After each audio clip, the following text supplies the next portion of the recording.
Hey mateys, matettes.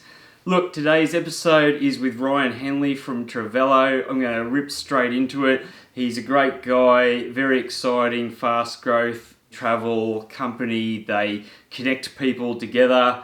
Look, he's a really great guy, very, very nice. He's a testimony to the fact that you can start a business without having to have a technical co-founder, without having to be a coder or a programmer, and I think that's quite refreshing. One of the great things with this episode is that it shows a different path to what we've covered so far. So I think that you'll enjoy and hopefully gain some benefit out of the way that they've approached things, how they've gone about it, and if you're particularly interested in hearing the story of dealing with investors and venture capital and early stage funding and all those sorts of bits and pieces, then I think you'll enjoy the episode. So with no further ado, let's cut into the episode. Oh, by the way, if you are someone who's impatient and you really just want to cut to the end part and find out, the little takeaways and bits and pieces, I'll actually put into the episode a time counter down here for you to reference. So you'll see it now. It's actually going to show you what time to skip ahead to if you're short on time and you want to get to the end and just get the summary pieces. But hopefully, like myself, you're someone who's interested in the whole story and the details. So then, watch the whole thing. Every so often, something in the course of time happens that is so monumental that it creates an entire paradigm shift in the way that we think, create, and operate with the world around us. The rules are rewritten. The playing field is changed. It is at this perfect intersection of time, technology, and thinking that the brave few seize the tools available to them and the new canvas laid in front of them and create something truly amazing. These are their stories and the stories of other up-and-coming businesses, artists, creators, and collaborators. This is the new canvas. Here we go.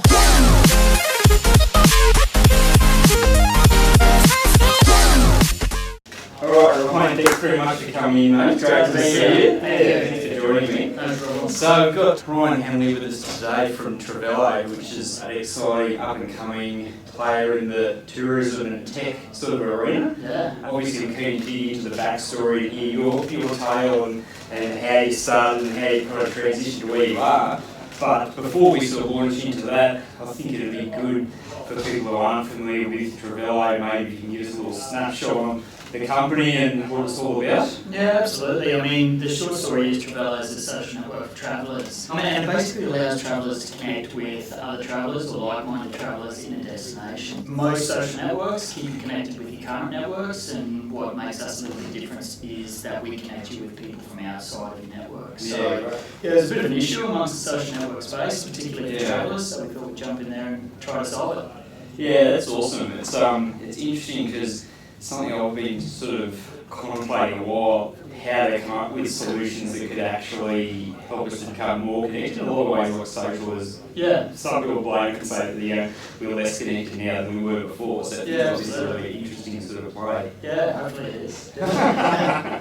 So look, let's dig like wind the clock right back. And you, Queensland born, what's your kind of backstory? Yeah, grew up in North Queensland, in Mackay, went to school there, had at Brisbane University, and never left, basically. Did a little stint overseas. What did you do at uni? I did a Bachelor of Education, so I was majoring in physical education and a minor in English, so jumped into that, which I really enjoyed, and it was a great course, and kind of came out of that and went into some teaching roles, and during that time had a bit of a stint overseas where I suppose in hindsight, the impetus for this idea or the spark for this idea probably originated. Yeah, right. And so whereabouts overseas were you? Moved to London, so like most, Australians do. So I went over and lived in Old Street in north of London with a few mates and did a typical thing over there. So I was a teacher, so it was pretty easy to find work, and we lived and saved up and travelled and got broke and then saved up again and went travelling again. So it was a great time. Around Europe? Yeah, absolutely. All around Europe, and then on my way home we went through Egypt and Africa for about 3 months, which was pretty amazing as well. Yeah, awesome. Yeah. What was the highlight for you at that point? I think definitely going through Africa. Places like Tanzania, and we went up into Rwanda and Kenya. It was just amazing. They say travel changes you, but just seeing how the poverty and the happiness and how they were juxtaposed together, and it made you feel pretty guilty about how you were living and the waste you were doing and all those types of things. So it's the kind of place where you leave and you promise yourself you're going to change, but unfortunately you fall back into your old ways pretty quickly. But it was an amazing place, and I can't wait to go back there actually. Yeah, it's great to have those sorts of moments that I suppose just give you a raw appreciation for life. Like there's a few poignant sort of moments in my life that have just kind of really made me appreciate simple things like just running water, having a shower, something that we all just kind of take for granted. Even for people in Australia, running water. And you think back not that long ago, that would be the height of luxury. Absolutely. And as you say that, I remember when we were in Rwanda, we went up and we did the Diane Fossey gorillas, the mountain gorillas. Coming down from there, we're in the back of a ute, and there would have been 10 or 15 kids in basically rags, running barefoot on this dirt road after our ute, and just asking for anything. Water bottles were a really big commodity for them to just be able to carry and hold water. And we ended up, it was pens and everything was going out in the end. But you just wish you could have given more, I suppose. Yeah.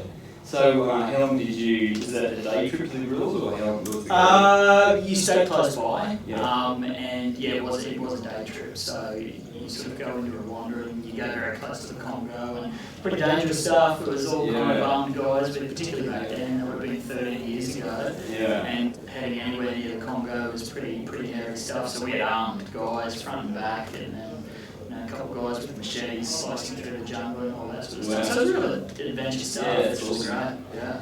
You didn't have any scary mercenaries come appear out of the jungle? We didn't, but months before and months after, there were. And it was pretty serious stuff. They just basically just killed them. In short. So, it's pretty lawless over there, because Rwanda, there's hill actually one side of it where the mountain gorillas are, one side is Congo and one side is Rwanda. Right. And on the Congo side, that's where they're doing all the trafficking and cutting off the hands of the gorillas and selling them and all that sort of stuff. Yeah. So they're up there, and you're pretty close to some pretty wild characters.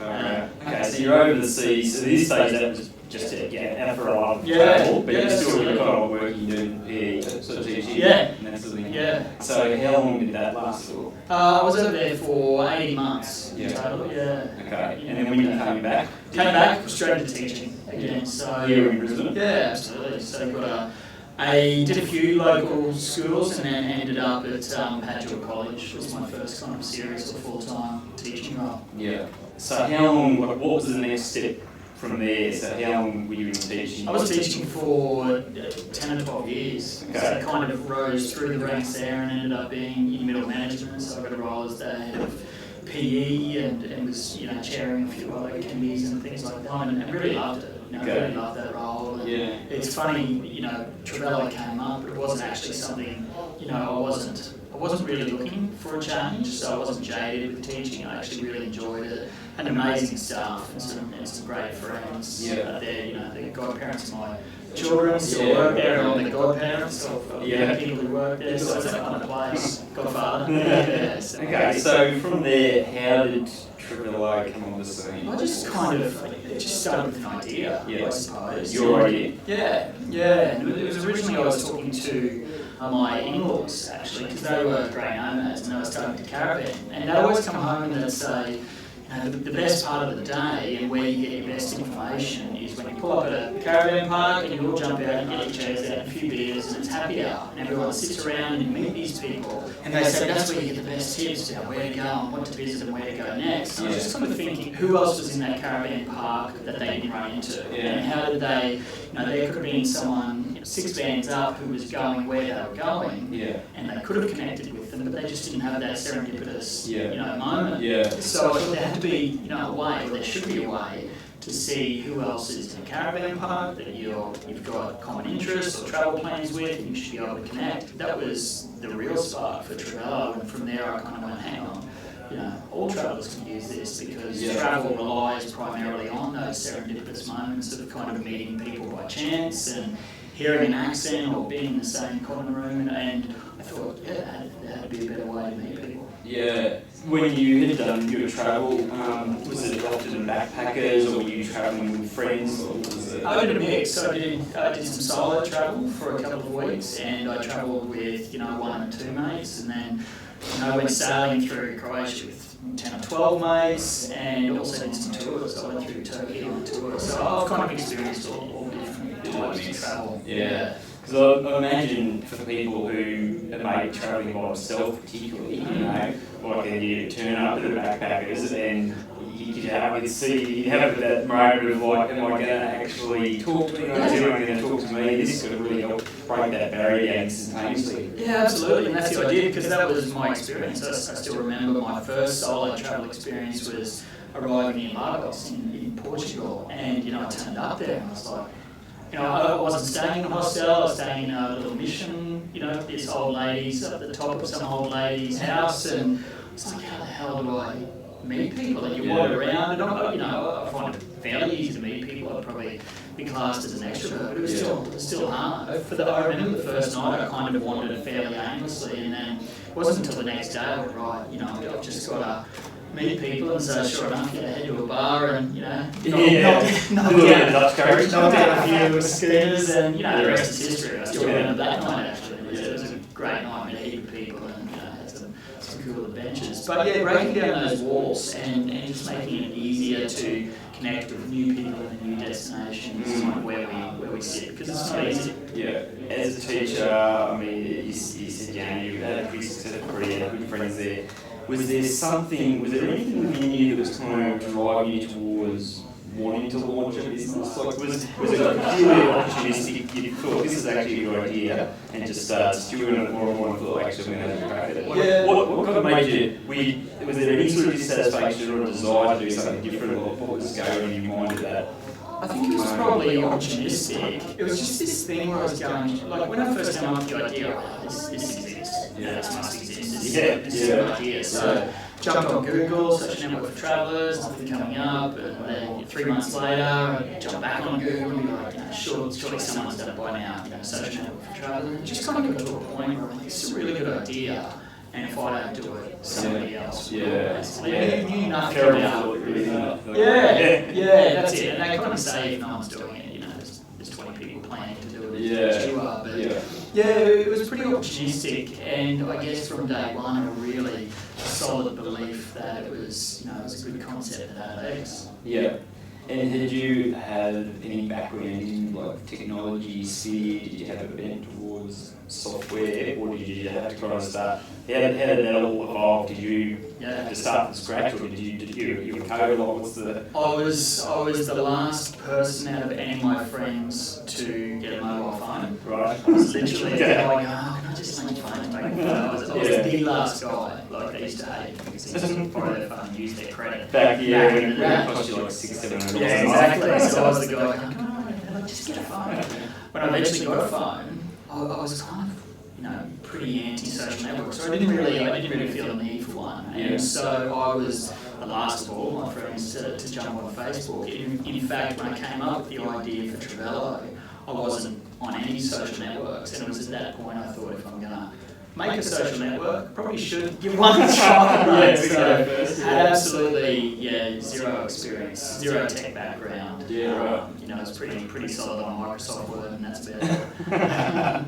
That's funny. Right, so given that you weren't from like a heavy tech background, did you go and engage a software company to develop the first prototype of the app? What was the process there? Yeah, well, the first step was literally Google. How to build an app, and then started kind of self-learning from there, and looked at a few different ways that we could do it, and we eventually landed at an agency, which the benefit of hindsight was it was a tough road to go through, but it had its advantages. It had its disadvantages as well, but it certainly got us to market and things like that. So what were the advantages and disadvantages? The advantages were that we could get to market quickly, because I know the startup playbook is find a tech co-founder and then off you go, but it would have taken us months. We didn't have a networking startup scene in Brisbane, so it would have taken us months, if not a year, if not ever, to find a tech co-founder who was interested enough in the project and had the belief. And then when we find that person, they're doing it part-time and at night times, because we all were, and that's going to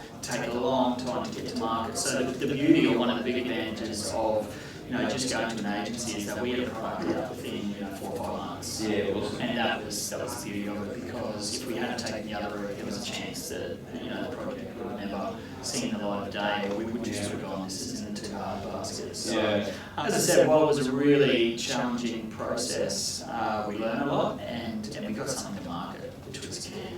Awesome. So what year was this? That would have been 2014 in development, the latter half of that year, and then we launched in 2015. And when you say we, who was on board at that stage? Yeah, so I was a co-founder, Mark and Tony. So it was during those early stages, I kind of, was kind of like, who do I tell about this? And I kind of called him up, or we got chatting, and I just said, were you guys mates before? Yeah, we were mates for 20 years, so we'd kind of gone to university together and played football together, and lived together for a little bit, and then kind of he'd gone travelling and I'd gone travelling, and we'd kind of found our way back to Brisbane at this stage. And I was just kind of having a chat with him. I said, look, I've just got this idea for this app, what do you think? And he was like, I would use that. And he was like, surely that exists, same thing I was thinking. And I was kind of like, do you want to look into it? And we went from there. Yeah, that's cool.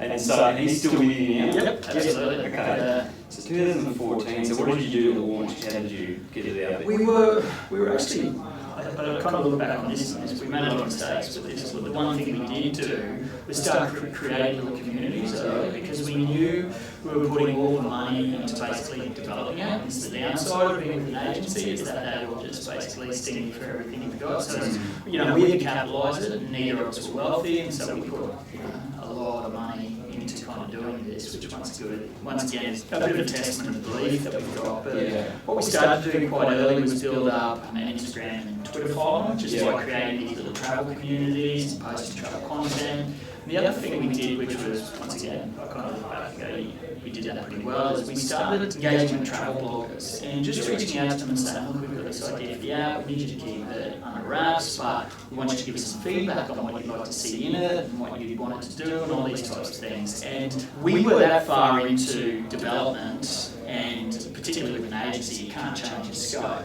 but we were really engaging with travel bloggers, and if they were coming up with ideas that we already had, we were kind of crediting with them, going, great idea, we're going to do that. And if they were coming up with other ideas, we were like, we can't do it now, but we'll do it soon.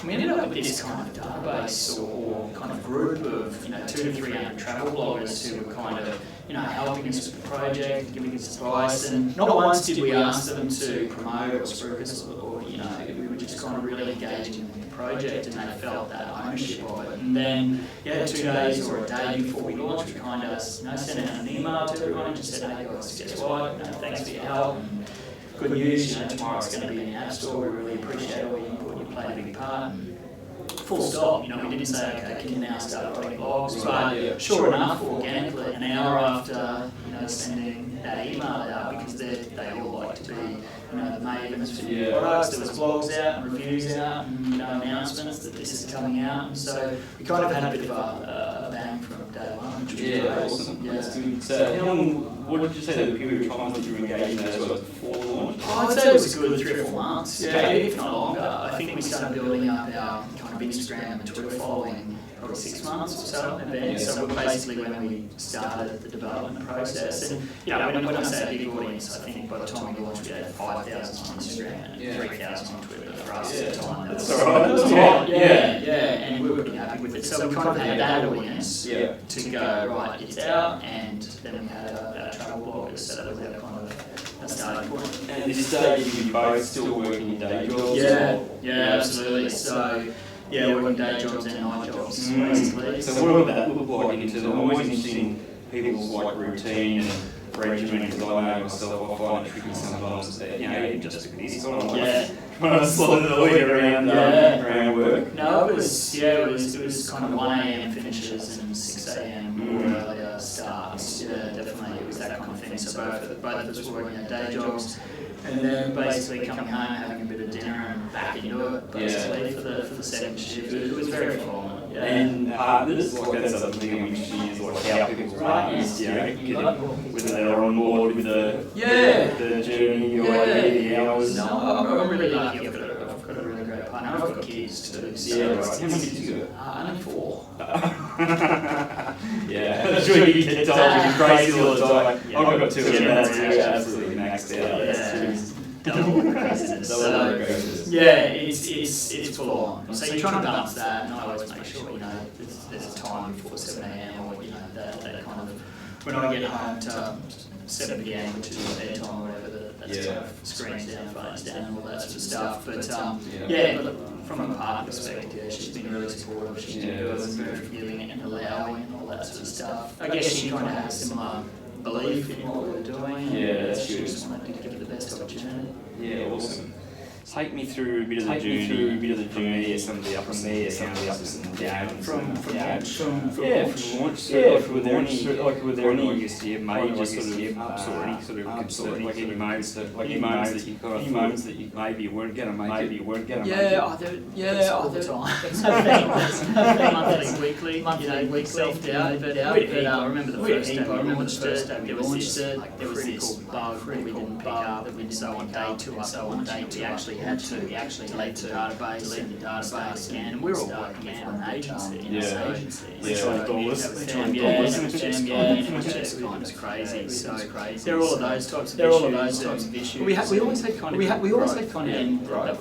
that was kind of continued that. You think back to the product and ship it down the spine, but it was really interesting those first few days because a social network needs people for the network.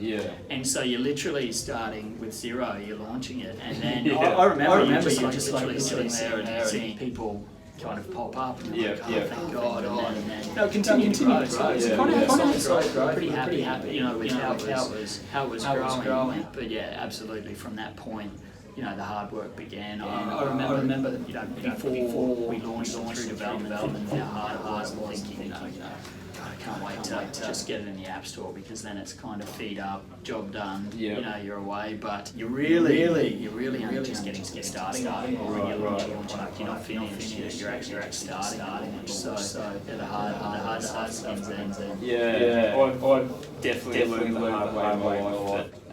I developed a piece of rock climbing training equipment, most I'll do a bit of an unfinished project. When I conceived the idea, I thought to myself, $5,000 like prototype, basically website done, and pretty much out the door, and away we go. And of course, a lot more than that just to get to the prototype stage. Just because you think something's like a side business doesn't mean you don't. It's still like a business. You still got to go through all the legal stuff, insurance. Still got to go through every phase that we involved in setting up a business. So it's I think Trav plays that one. To think that it's not going to take the same amount of work. No, it's a huge undertaking. We definitely underestimate it. That's all.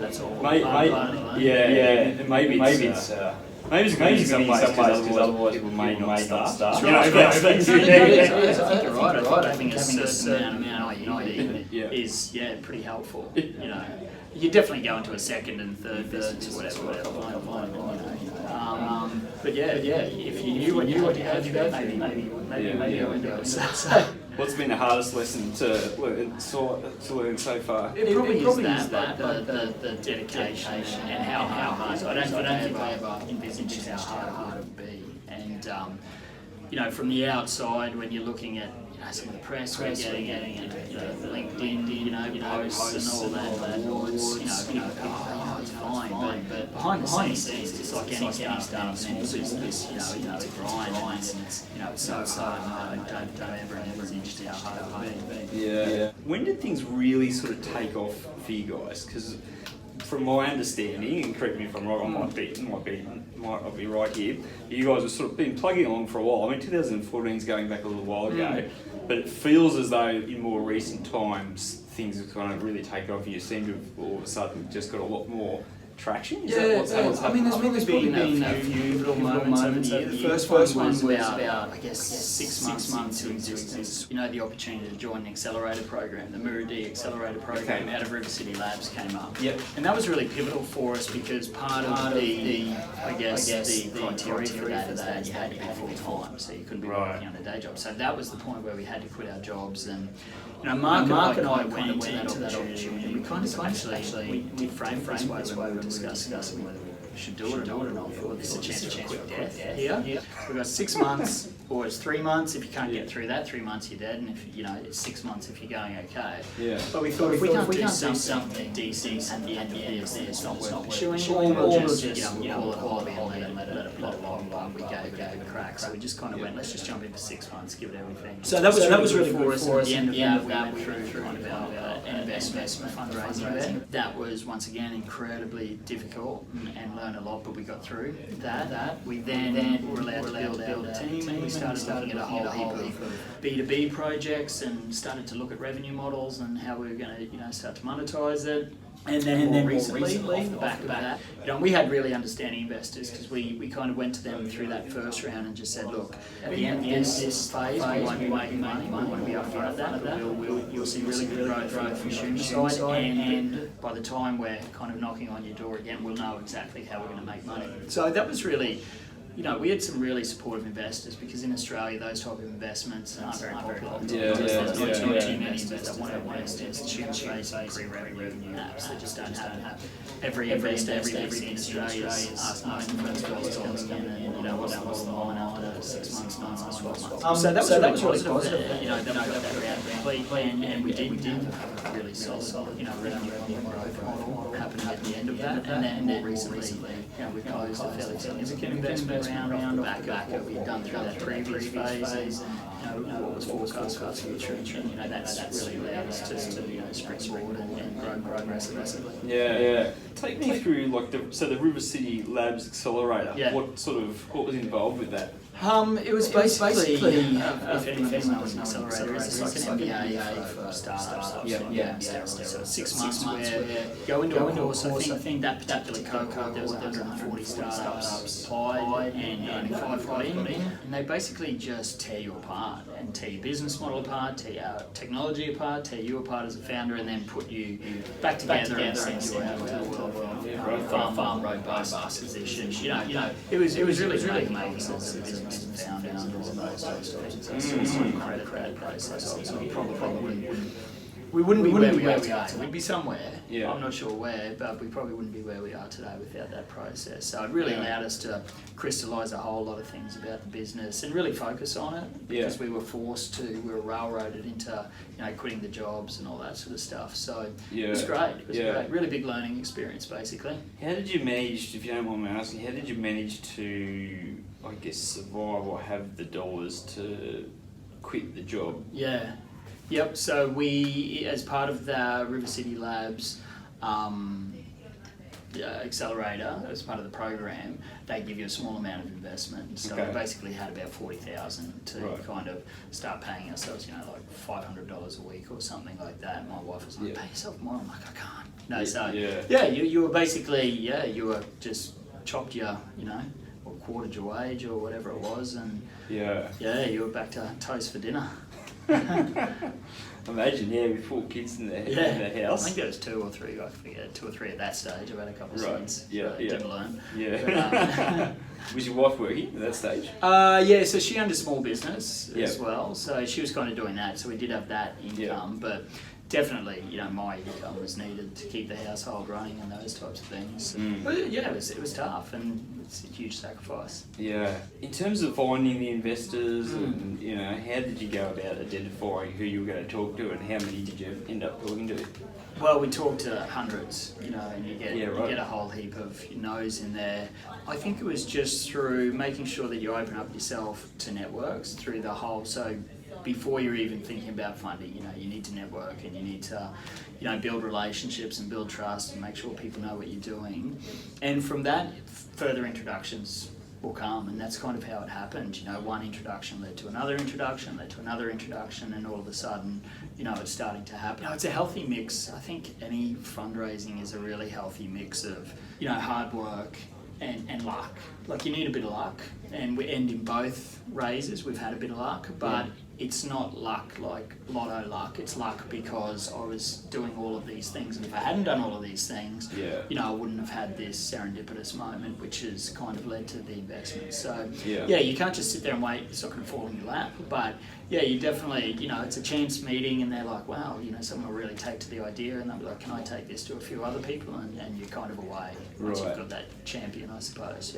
Yeah. Any tips in terms of the pitching and presenting sort of things? Yeah, it was. We kind of did it. It was interesting. The first time we probably did a bit more formal pitching, and the second one we kind of made it more conversational. I definitely felt more comfortable with the second format of kind of getting into a conversation with an investor, because it wasn't as structured, and allowed both of you to be a bit more relaxed, but allowed the conversation to flow, and allowed the investor to, you know, dig in at certain points and make sure that you really understand your business and things like that. So at the end of the day, it's about absolutely knowing, you know, your business, knowing everything about it, being able to crystallise that into a few words, into a few sentences, and, you know, knowing what's happened in the past and what's happening in the future, and just having that confidence. I mean, at the end of the day, and you know, Steve Baxter's around town, and a whole heap of investors say that they'll end up investing in the founder almost more than the project, particularly for early stage, because they pretty much know that what you've got in your pitch deck or your IM isn't going to happen. And particularly through that first round of investment, you know, where we ended up compared to where we said we would be, nowhere near that. And you know, savvy or sophisticated investors completely know that. They know that what you're presenting them, you know, it's a good plan, but chances are in 12 months it's not going to be where you're at. So they're really investing in you. You know? So it's all about making sure you portray that confidence and trust and you know, knowing your business, because at the end of the day, that's particularly in that really early stage, they're investing in the idea, but the roadmap and the plan, if they're smart enough, they'll probably go, look, I realise this isn't going to come to fruition, but they're banking on you working it out. Yeah, it's quite fascinating, really, because I mean, you know, you hear stories about companies pivoting, you know, all the time. Yeah. So I can completely see how that would be a reality. But it's just like, even now, even though I've been around the startup space for quite a while, I'm interested in business for quite a while.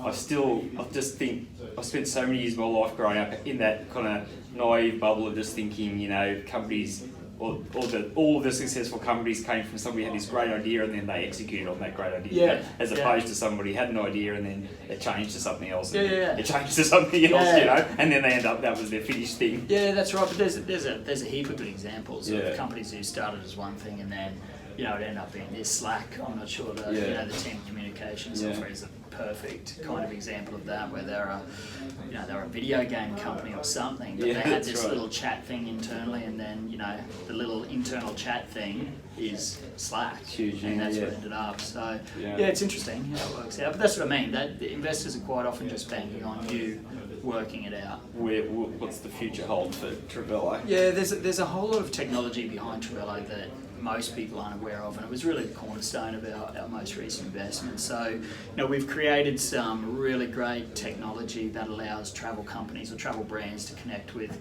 their own customers in destination, which has been, you know, a huge pain point for the travel industry. And we found this problem out by basically talking to them and going, look, you know, what issues have you got? What are your problems? And, you know, can we maybe help fix them? And this kept reoccurring, you know, right up to, you know, Flight Centre, who were like, well, Jimmy books his trip around Europe. He arrives in London, so we know that, but then he disappears for 10 weeks and we don't know where he is, and we've got no way to re-engage with him and, you know, give nice customer touch points and curated emails and upsell in destination on tours and activities. And that thing kept getting repeated. So we went about basically building some technology to solve that, and we did. And, you know, it's proved really popular, and that's a big part of the business that most people don't see. And so, you know, moving through this next phase, there's going to be a lot of partnerships where we'll be opening up different brands to that technology and really growing our network. So they're the two focus areas for us. It's always about growing our network of consumers, growing our community. That's kind of the core thing, but definitely this B2B play, which ties right into that, will be a big part of the next 12 months. What's been the favourite place you've been to so far in the world? Well, we talked on the early stuff at the beginning there, but you must have done a bit more travel since then. There's a great irony about starting a travel startup, is that the travel kind of got knocked on the head. Yeah, right. It's quite interesting because people go, oh, you must do a lot of travel. I was like, no, I have no holidays. No time. You've literally, I went from being a school teacher where you get 10 weeks a year and all that sort of stuff to having literally no holidays, like 0 holidays. Yeah. And so haven't done a lot of travel since I got into this. I'm probably having my first decent break this Christmas, actually. Yep. Taking a couple of weeks and heading over to Bali and eating some rice paddies and beaches and all that sort of stuff. Yeah. But that'll be my first decent break since we started. Been to Bali before, I Never. assume? No, never. Never. So I've done most of Southeast Asia and Thailand and Philippines and all around, but never been to Bali. So I really enjoyed it. I reckon my wife and I really enjoy Thailand. yeah, same. I went to Bali in '97, so like ages ago, and then I went back a couple of years ago. Our mate got married over there, and we actually really enjoyed it. Like, I definitely think I'll be back in Thailand again because I just really like it. I reckon the food's better in Thailand personally. Although what I will say is in Ubud, if you go into the central part there, there's a place there. I think it's called Babu Guling. Yep. Just look up Suckling Pig. There's actually 2 restaurants. You've got to go relatively early. It only happens at lunchtime. Yeah. And all they do is all these different varieties of slow cooked pork. Oh, nice. And they have pork meat, and then they have pork skin, which is fried pork skin, and then they have fried pork meat, which sounds disgusting, but it's actually amazing. But my theory is I think they actually get the pork meat, which is quite juicy, and I think they actually fry it in the pork fat. It's got that kind of pork fat flavour. Mate, You've got it doesn't matter whether if you go hungover before or after, or the next day. It's good. It's good. Yeah, I mean obviously you put on about a kilo. You're on holidays. That's what holidays are for. Yeah, you got to check that out. That's awesome. Yeah, I will. Mate, thanks so much for coming in. No problems. Sharing your story. Thanks for having me. I really appreciate it and look forward to seeing what comes up for you in the future, and I hope that you really enjoy having that break. Looking forward to it. Yeah, cheers, mate. Thanks very much. Thank you. See you later.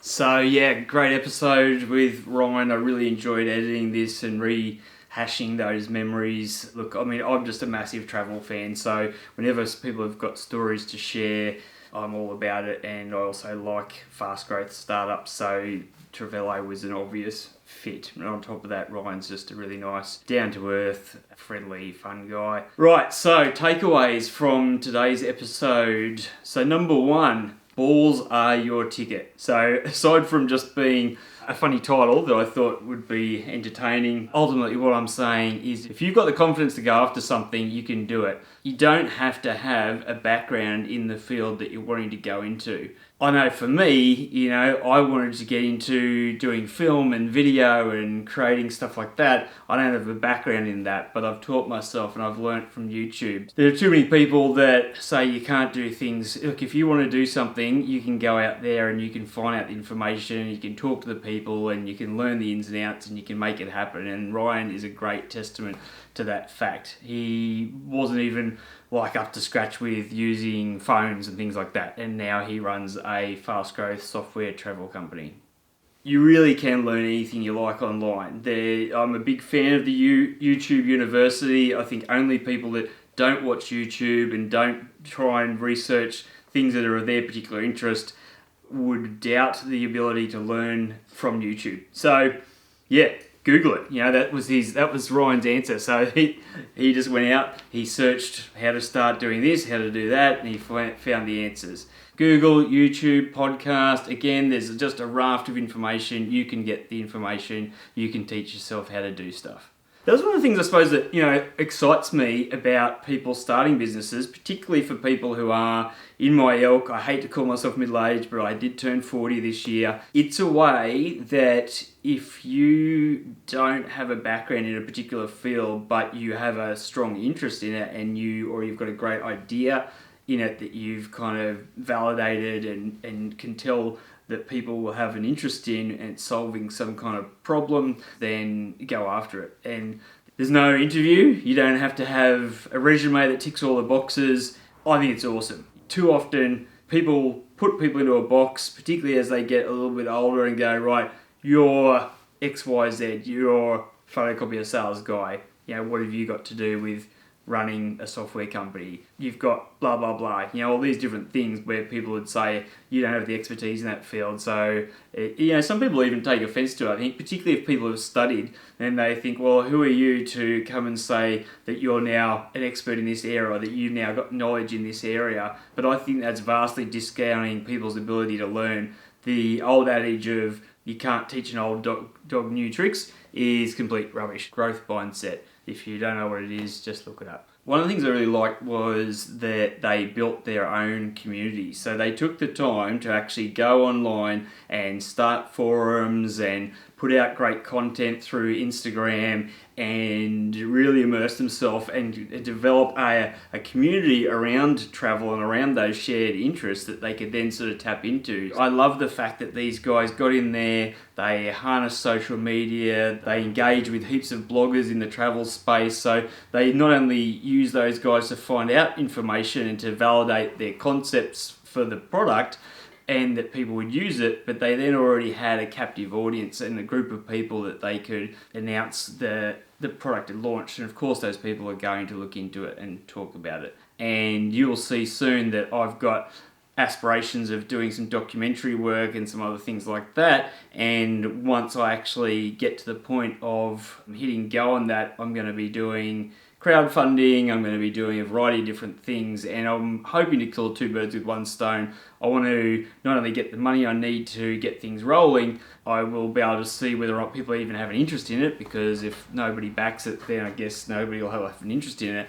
But I would also say that I'll bear the starting blocks of an audience. And through that fundraising process and building the community, then hopefully you have a number of people who have not only given their ideas, but they've also shared some of their finances towards your project. So, I mean, it's sort of almost, to me, or maybe I'm wrong, and I'm interested in people's comments, so feel free to share your thoughts. But if someone had donated money towards something, particularly being, say, like a film or a doco or something, surely they would watch it. I personally, there's no way that I would contribute money towards somebody's cause without then seeing the end product. I know there's a lot of work involved, hence why I haven't actually launched it yet, but that will be coming. Hats off to Ryan working the two jobs thing. This is the classic Gary Vaynerchuk thing, where basically you work a day job and that pays your bills, and you work a night job from 7 till 1 in the morning, and that's basically chasing your dreams. Ryan was saying that he finishes at 1 and sometimes gets up at 6. That's 5 hours sleep. Now, for me personally, that's just not enough.